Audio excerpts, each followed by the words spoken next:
Starý zákon, z knihy Kazatel, kapitola 9, verš 3. Na všem, co se pod sluncem děje, je zlé to, že všichni mají stejný úděl a že srdce lidských synů je naplněno zlobou. Po celý svůj život mají v srdci samé střeštěnosti a pak se odeberou k mrtvým. Komentář Solidia Gloria.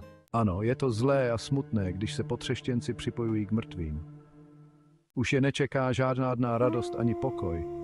Už nezakusí sílu lásky, pouze moc přicházejícího božího hněvu. Ten smete jejich střeštěnost jako uragán. Sestoupí do podsvětí, kde je už nyní pláč a skřípění zubů, a s hrůzou budou očekávat Pánův den, kdy budou odhaleny a odsouzeny všechny jejich skutky, slova, myšlenky, motivy i záměry. Běda všem, kdo za svého života nenalezli útočiště v živém Bohu, kdo ve víře a v pokání nepřišli k Pánu Ježíši Kristu, který jediný má moc zachránit nás před přicházejícím božím hněvem. Pouze duše, která se spoléhá na něj, může pokojně projít údolím stínu smrti a vejít do radosti svého Pána.